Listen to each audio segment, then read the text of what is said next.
Arkadaşlar bu göğüs çantasında kullanmış olduğum kağıdın ölçüsü 3 santime 13 santim. Her zaman yaptığım gibi önce kağıdı bantlayacağım ve katlayacağım. Bu benim kanalımı yeni keşfeden insanların olacağını düşünerek her videonun girişinde yapmış olduğum rutin bir çalışma. Bantımı açıyorum. Bir kestiğim kağıdın kullanacağım bölümünü bantın üstüne yapıştırıyorum. Bu şekilde. Ve kesiyorum.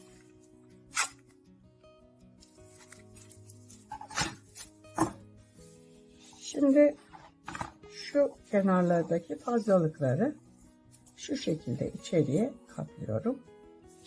Bu şekilde kağıdı bantladım. Şimdi katlamayı gösteriyorum.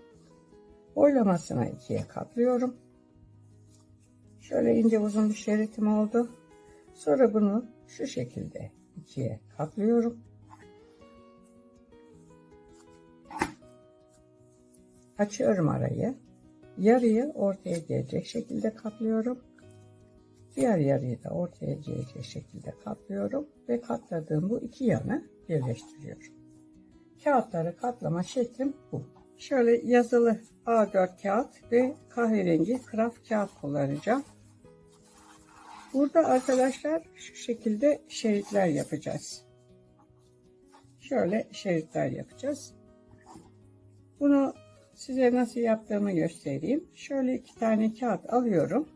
Şu şekilde tutuyorum. Birini alttan, birini üstten geçirerek şu şekilde bir L harfi oluşturuyorum.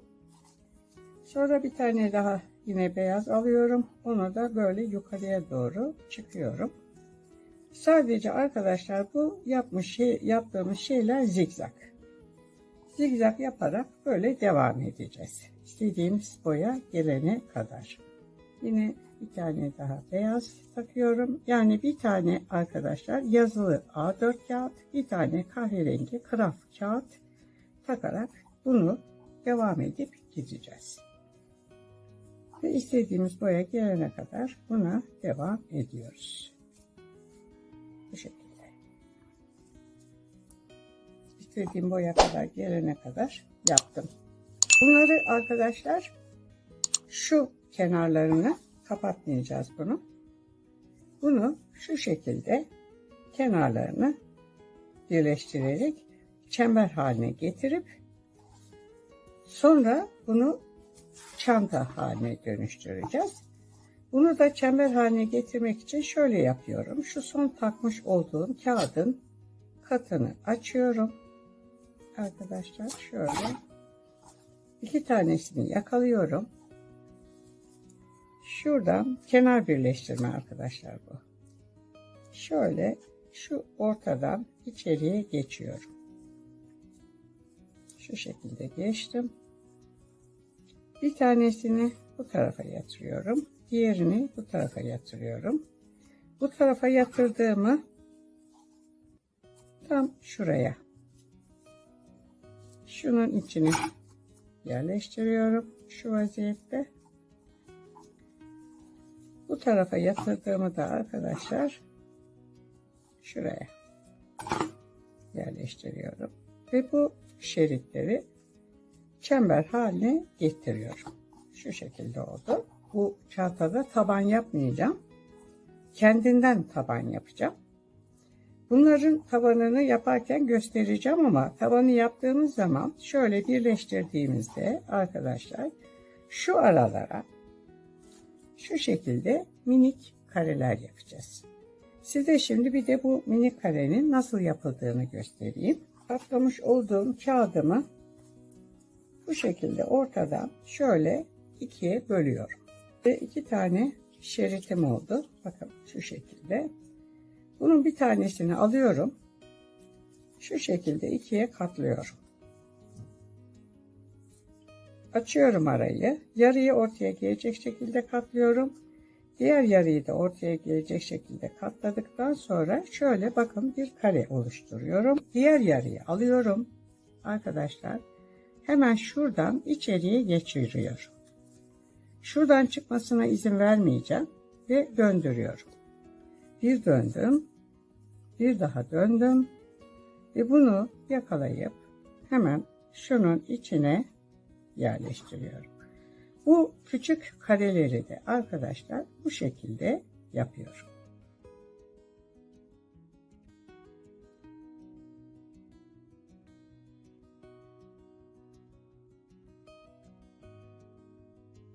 Bakın şöyle minik kareler, taban içinde böyle minik kareler yapıyoruz. Şimdi size arkadaşlar küçük cep nasıl yapılır onu göstereceğim. Böyle. Bunun içinden arkadaşlar şunlar bildiğimiz şeyler. Sadece şunu nasıl yaptığımı, şunu ve şunu aynı şekildedir. Nasıl yaptığımı göstereyim. Şöyle 2 tane kağıt aldım. Biri kahverengi, biri beyaz. Birini alttan, birini üstten geçirdim. Bu şekilde oldu. Bakın buradan şimdi bir tane daha beyaz geçiriyorum şöyle.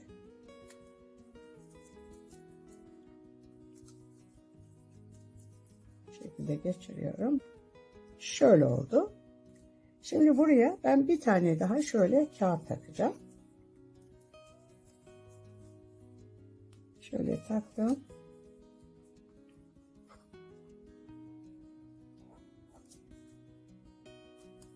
Bir daha takıyoruz.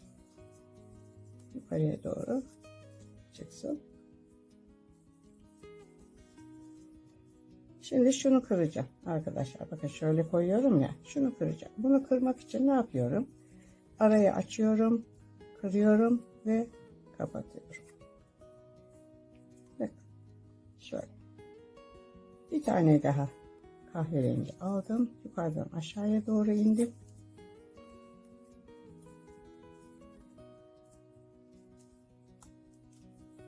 Bu da fermuarlı ekstradan bir cep. İsterseniz bunu yapmayabilirsiniz de. Veyahut da çantanızın enini daha geniş tutarsanız bunun da tabi boyunu ona paralel olarak genişleteceksiniz. Ben sadece gösteriyorum. Siz boyutunu kendi kafanıza göre yaparsınız.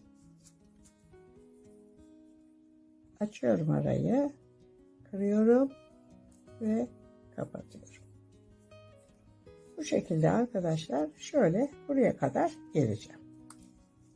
Arkadaşlar düz kenara fermuar nasıl dikilir diye bir videom var. Onun açıklama kısmına linkini koyacağım. Oradan da bakın bunun nasıl yapıldığını görürsünüz.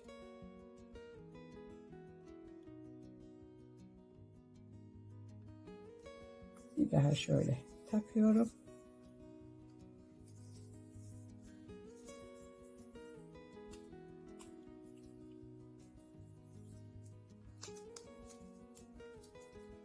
Şöyle. Bakın.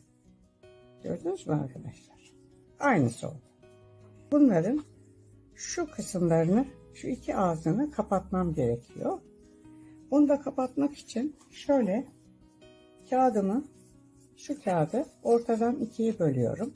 Bu şekilde kesiyorum. Kestiğim zaman şöyle 2 tane yarım kağıdımız çıkıyor. Şimdi bunun bir tanesini alıyorum. Şu alttan içine çatalın birinden içeriye giriyorum. Döndürüyorum. Bir döndüm. Bir daha döndüm. Ve bunu yakalayıp arkadaşlar şunun içine yerleştiriyorum. Bakın. Şurayı da kapatacağım. Yine diğer yarıyı alıyorum. Onu da tam şu ortadan şöyle içeriye geçiriyorum arkadaşlar. Şöyle geçirdim ve döndürüyorum. Bir döndüm, bir daha döndüm. Yine bunu yakalayıp hemen şunun içine yerleştiriyorum.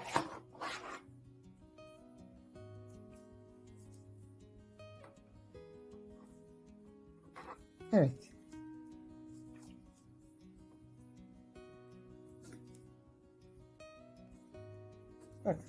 bunu da tamamlamış olduk.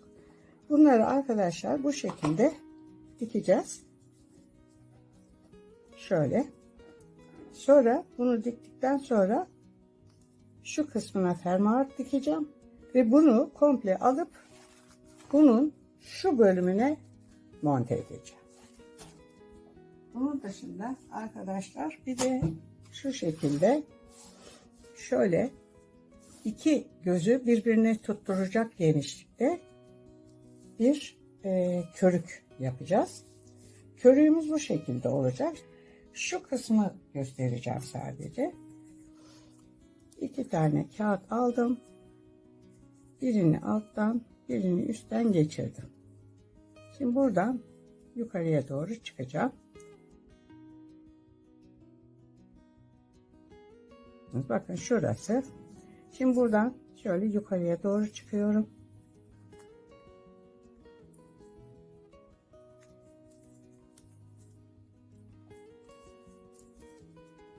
Bir tane kahverengi alıyorum. Şöyle.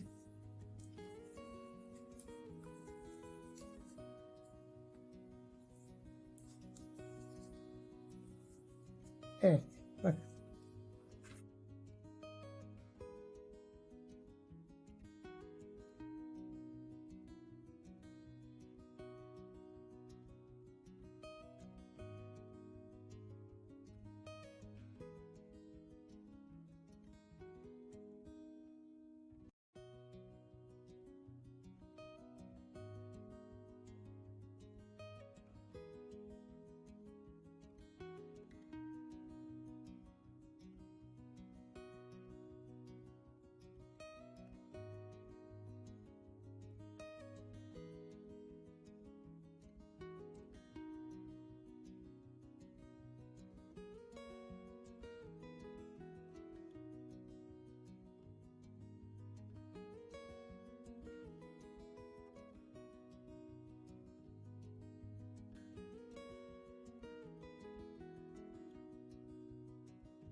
Bakın. Buradan böyle aşağıya iniyorum.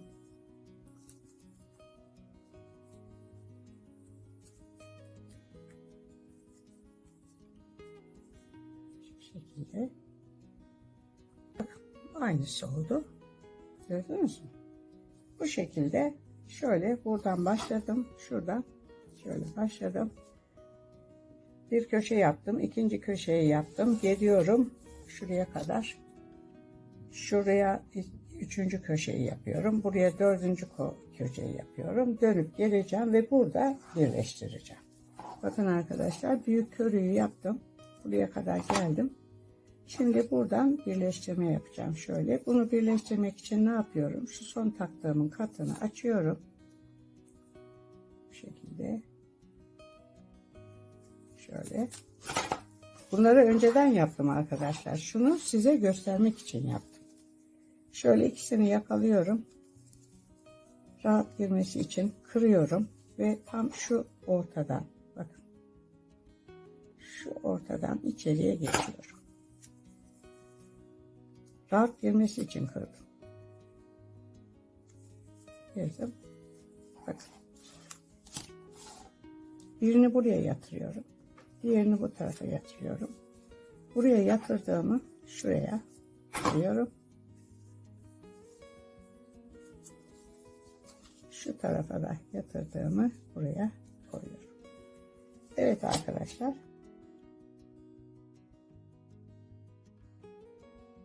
Minik kareleri nasıl yaptığımı size anlatmıştım. Şu kısımlarına da renklerine göre mesela şuraya kahverengi yapıyoruz. Şuralara şöyle. Mesela burada da şu kısımlara da böyle yazılı olanlardan yapıyorum. Şöyle. Artık dikişe geçiyoruz. Şeridi çember haline getirdim. Bu şekilde tutacağım. Şu kısım taban olacak. şurayı arkadaşlar şöyle üçgen şeklinde kapatacağım. Şöyle. Hem burayı hem de bu tarafı. Ve çantanın tabanını oluşturmuş olacağız. Bunun için ipimi ben buradan içeriye geçirdim. Ve şu şekilde tutup arkadaşlar önce bununla bunu, sonra şunu da şunu dikeceğim. Tabanı yapıyoruz arkadaşlar. Bu göğüs çantasında ayrıca bir taban yok. Taban kendiliğinden olacak. İkisini diktim. Şimdi ne yapıyorum? Şu üçüncüyü de şu şekilde dikeceğim. Şöyle. Bunların arkadaşlar adetlerini, şekillerini, sayılarını gösterir bir fotoğraf çekeceğim. Ve onu videomun içinde paylaşacağım. Bütün bunların nasıl yapıldığını siz orada rahatlıkla göreceksiniz.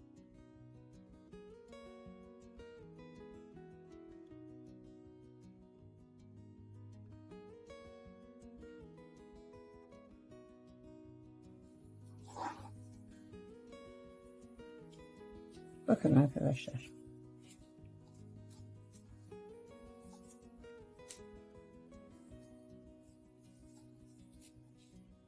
Burayı diktim. Gördünüz mü? Bakın. Şöyle oldu.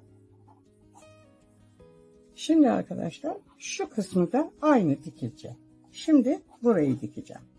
Burayı da aynı bu şekilde şöyle üçgen olarak dikiyorum. Giriyorum. Kendinden taban oluyor bunlar bu çantada.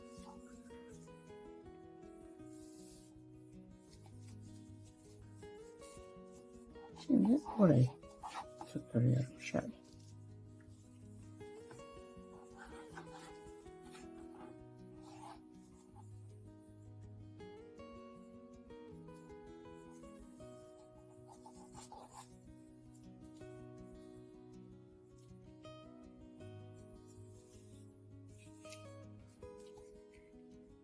Bakın arkadaşlar.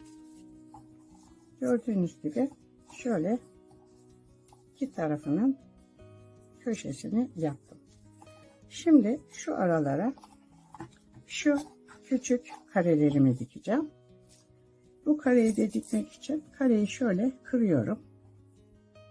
Arkadaşlar şuradan iğnemi geçiriyorum. Ve şu yuvaya dört tarafını birden dikiyorum. Şu şekilde dikiyorum.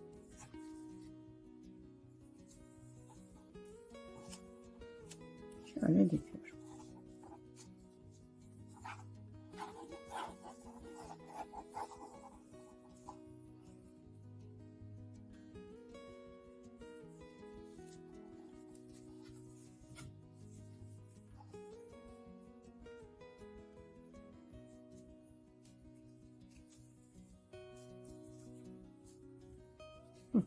Bakın arkadaşlar bu şekilde şöyle bu 7 tanesini buraya böyle dikeceğiz. Bunları diktikten sonra da şu diğer parçaları da bu şekilde böyle üstüne dikerek bütün katları tamamlayacağız. Şurada gördüğünüz gibi çantanın tabanını yaptım. Şimdi artık bunların üstüne diğer bölümleri koymaya geldi sıra. İpim burada. Şimdi bunu şu şekilde tutuyorum ve şöyle buraya tutturmaya başlıyorum.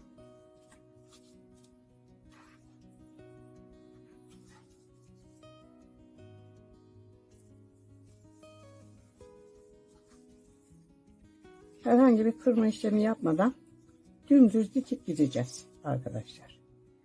Yalnız tutturduğumuz yeri şöyle dönerek sabitleyelim. Açılmasın arası. Burası tuttu. Şu şekilde şöyle bakın dönerek gördüğünüz gibi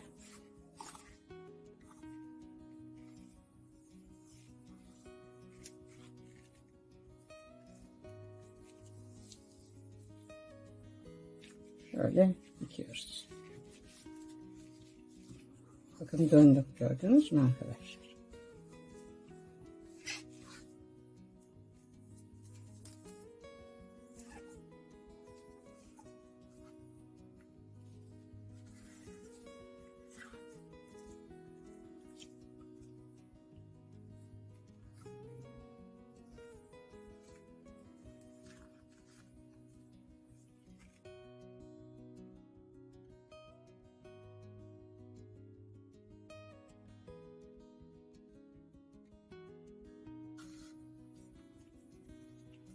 Şekilde arkadaşlar, böyle 7 katın tamamını bu şekilde dikeceğim.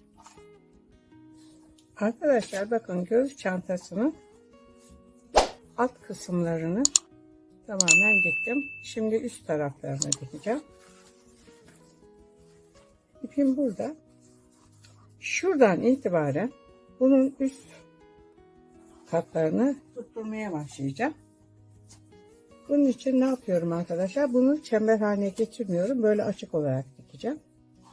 İpim burada. Tam burada. Bakın şu köşeden itibaren şöyle şuradan itibaren tutturuyorum. Şuradan ipimi geçirdim.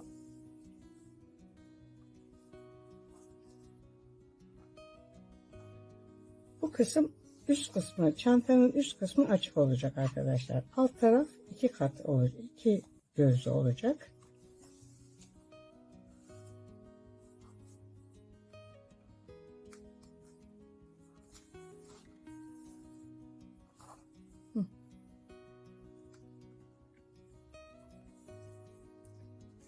Böyle zikzak olarak gidiyoruz.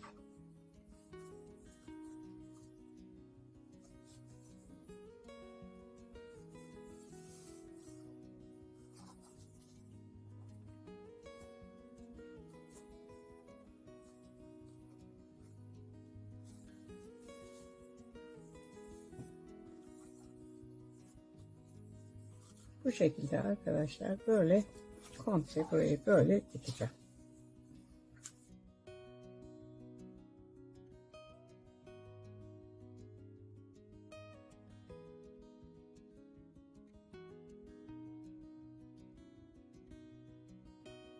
Bakın arkadaşlar, şu kısım açık oluyor. Gördünüz mü?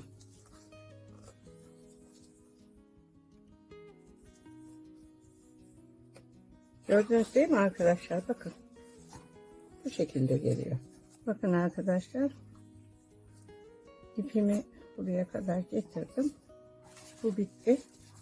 Şimdi bunu birleştiriyorum. Şu şekilde. Bu sefer de bunu buraya dikeceğim. 8. kattan itibaren arkadaşlar, şu 8. kat.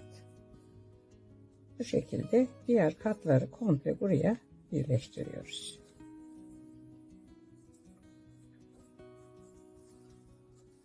Şöyle.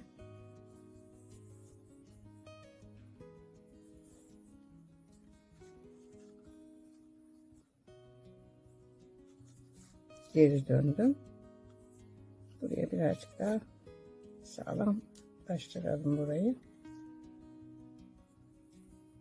Bu şekilde arkadaşlar, hepsini böyle tek tek şu şekilde birleştireceğim. Bu göğüs çantası ya da siz sırt çantası olarak da kullanırsınız, yaparsınız bunu. Bu şekilde ana gövdesini bitirdim. Şimdi bunun şu ağız kısmına fermuar yapacağız. Fermuarı hemen şuradan şöyle başlıyorum. Fermuar dikimi ile ilgili arkadaşlar videom var. Onu açıklama bölümüne eklerim. Linkini. Oradan da görebilirsiniz. Ama şimdi size burada kısaca göstereceğim. Şimdi iğnemi tersten döndürüyorum ve şu düğümü içeriye saklıyorum. İpim burada. Şimdi bakın, fermuarımın ağzını açıyorum. Şöyle şuraya işaretleyerek şu şekilde tutuyorum ve şuradan itibaren arkadaşlar şöyle şurada ipim gitmeye başlıyorum. Fermuara şöyle küçük bir çentik atıyorum. Sonra şuradan giriyorum. Buradan giriyorum. Şöyle şuradan tekrar bir çentik atıp ve tutturuyorum. Bakın şöyle. Gördünüz mü? Ve buraya geçiyorum. Ve buraya da şöyle küçük bir çentik atıyoruz.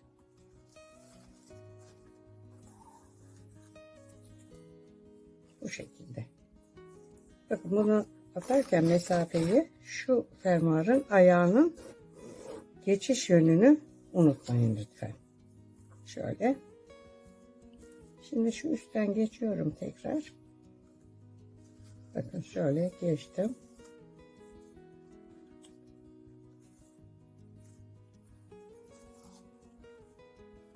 Şöyle. Yine buraya bir çentik daha atıyoruz. Bu şekilde arkadaşlar bütün fermuarı bu şekilde çantaya dikeceğiz. Şöyle.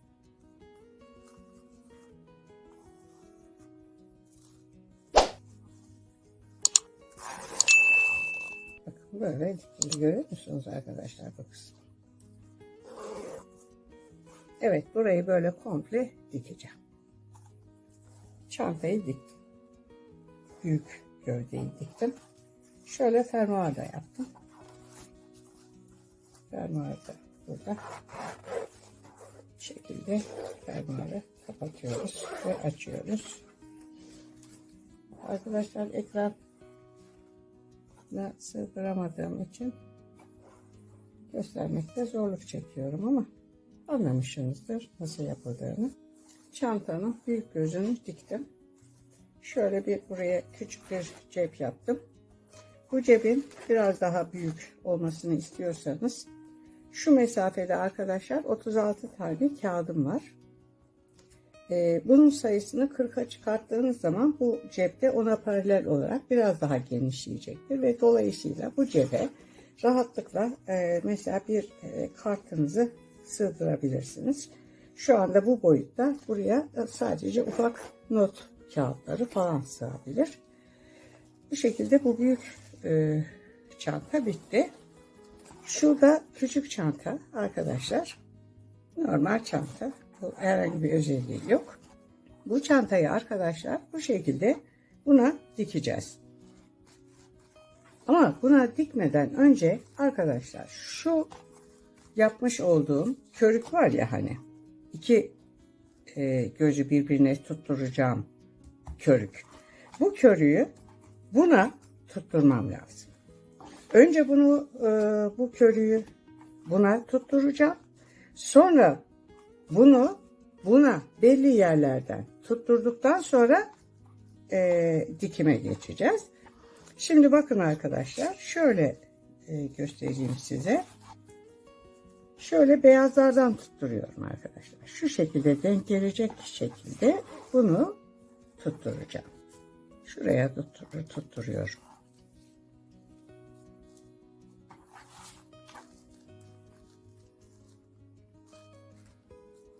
Arkadaşlar benim iki gözlü çantam var. Daha önceden yapmış olduğum. Onun linkini de veririm ama o çok detaylı. Onda böyle bir kenarı kapatma olayı yapmadım. Açık olarak yaptım.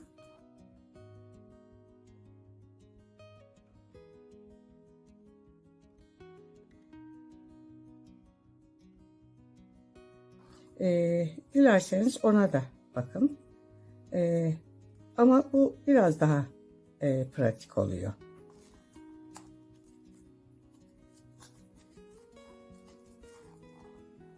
Şu körüyü bu şekilde arkadaşlar bu kenarlara birleştireceğiz. Şuradan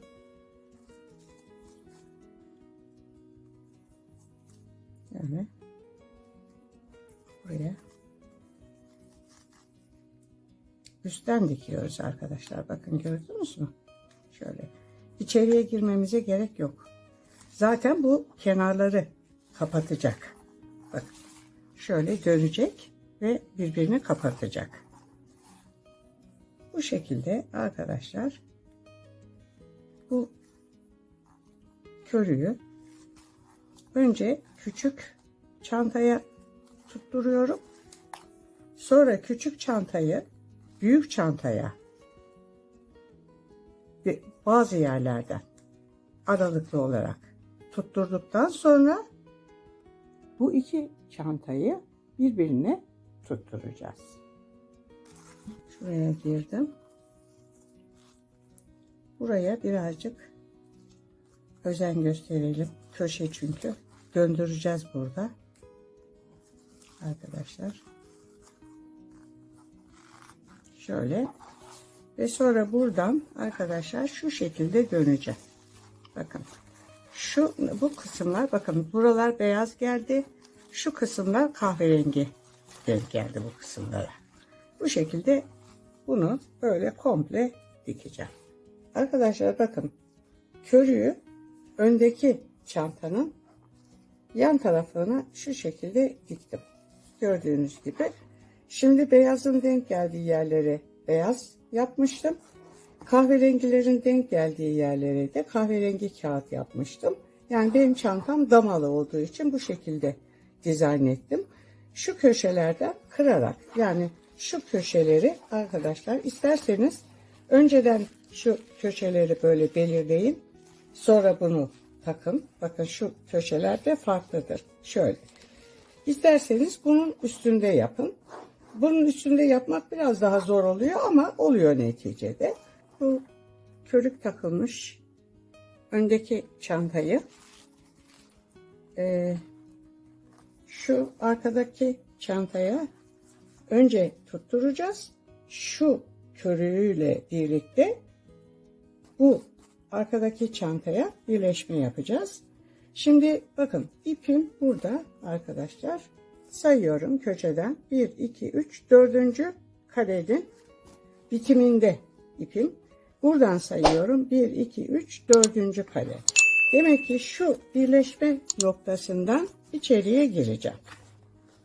Belli yerlerden tutturalım arkadaşlar ki şu körüğü arkadaki çantaya tuttururken daha sağlıklı gideriz. Bakın şöyle oldu. Bakın görüyor musunuz birleşme yerini, ipin geliş yerini görüyorsunuz. Şimdi buradan itibaren tekrar sayıyorum. Bir ikincinin tam birleşme yerinden içeriye giriyorum. 2 atladım. 2 kare atladım.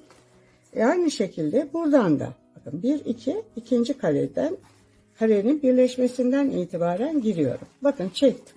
Gördünüz mü? Şu şekilde tuttu.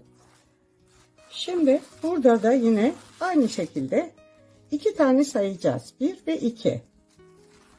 Şu şekilde bakın şu şekilde şöyle kağıtların içinden 2 kare yukarıya çıkacağım. Bakın şurada. Şimdi bir kare daha atlıyorum. Atladım. Ve ne yapıyorum? Bakın 1 2 kare atladım. Hemen şuradan dışarıya çıkacağım. Şu 2 kare sonra dışarıya çıktım. Birleşme yerinden. Gördünüz mü arkadaşlar? Bakın içeriden ip de gözükmüyor farkındaysanız. Şu şekilde oldu. Şimdi buradan itibaren sayıyorum. 1 ve 2. Ne yapıyorum? Tam şurada. Şu birleşme yerinden içeri giriyorum.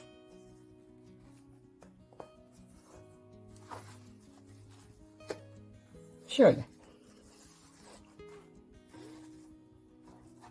Şimdi böyle çantayı birleştirirseniz arkadaşlar 2 çantayı birbirine tutturursanız şu körüğü dikerken hem daha rahat edersiniz hem çanta daha bir sağlam olur gözler. Şimdi buradan itibaren yine sayıyorum 1 ve 2. İkinciden dışarıya çıkıyorum. Bak şurada.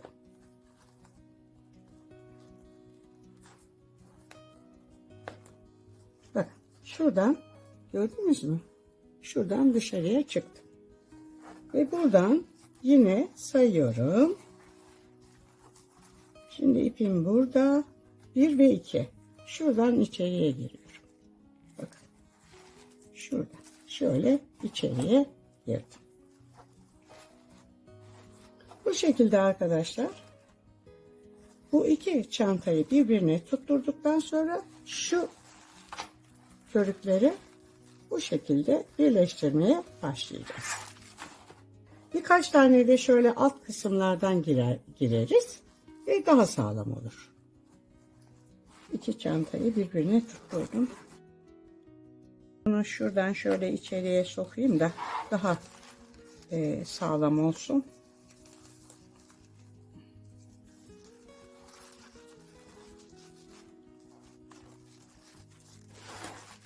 Şöyle tuttu. Şuradan yukarıya çıkıyorum. Bunu buraya önce ilk başı rahat tutturursak arkası gelir arkadaşlar. Kolay yaparız. Dikeriz artık. Önemli olan şu ilk başı güzel tutturabilmek. Bakın arkadaşlar. Şöyle tutturdum. Bakın burayı yukarıya çıktım. İçeriden yukarıya çıktım. Şuradan geçiyorum. Bakın. Şu köşeye geldim yine. Bakın burayı tutturacağız. Şöyle. Şimdi buradan bunun içinden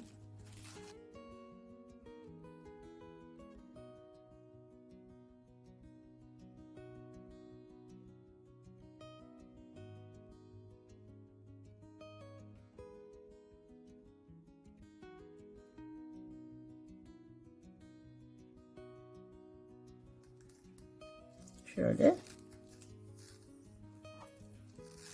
Gördünüz mü? Buradan tekrar şuraya iniyorum. Şöyle. Bakın arkadaşlar. Şöyle indim. Gördüğünüz gibi. Şimdi buradan şunun içine geçiyorum. Yan tarafları tutturuyoruz. Bakın.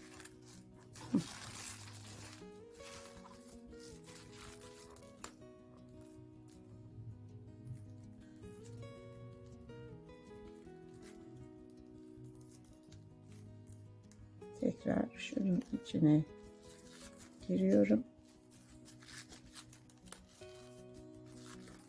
Evet. Şimdi şunun içine bu şekilde arkadaşlar bu iki çantayı birbirine komple tutturacağız. Dediğim gibi daha önceden yapmış olduğum benim ikili şeyim vardı.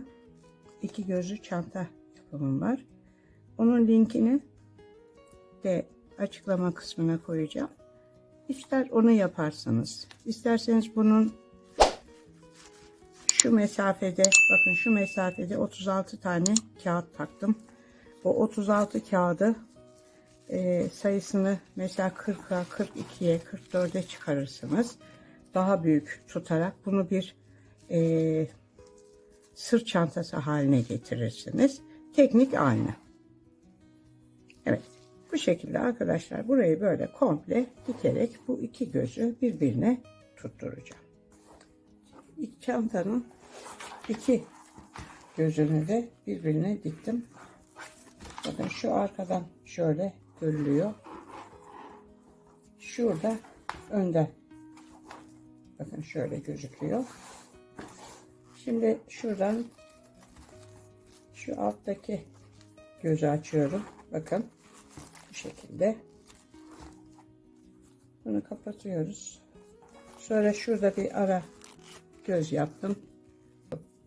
Enindeki kağıt boyu. Bende 36 tane. Bunu 42 ya da 44'e çıkarırsanız buna paralel olarak şu gözde büyür ve dolayısıyla bunun içine rahatlıkla kredi kartınız ya da seyahat kartınız girebilir. Şu da bildiğiniz gibi büyük göz. Evet arkadaşlar, şimdi ben bunun elimdeki malzemelerden şöyle bir çanta sapı yaptım. Bakın bu şekilde bir çanta sapı yaptım. Ayarlanabilir. Bunu çantaya monte edeceğim. Bunun dışında arkadaşlar bir de şu fermuarların ucuna pomponlar yapacağım. Ve çantam bitmiş olacak. Evet arkadaşlar, gördüğünüz gibi çantayı bitirdim. Bu şekilde şöyle çanta sapı hazırdan örülmüş hazır çanta sapı. Bunlar metre hesabı satılıyor. Ben aldım ve çanta sapını kendim yaptım. Bu şekilde ayarlanabilir çanta sapı. Şu uç kısımlara pompon yaptım. Bu şekilde açıp kapatması daha kolay olur diye düşündüm. Şöyle. Ayrıca şurada arkadaşlar da göstermiştim size küçük cep. Bunun büyük olmasını istiyorsanız çantanın şu enindeki 36 tane olan kağıt sayısını 42, 44'e çıkarırsanız o zaman bu hem daha büyük olur. Çok güzel bir sırt çantası yapabilirsiniz. Şu öndeki göze de şöyle yine bir pompon yaptım. Göğüs çantası ile ilgili videom burada sona erdi. Videomu beğenmeyi, kanalıma abone olmayı unutmazsanız sevinirim. Bundan sonraki videolarda görüşmek üzere. Hoşça kalın.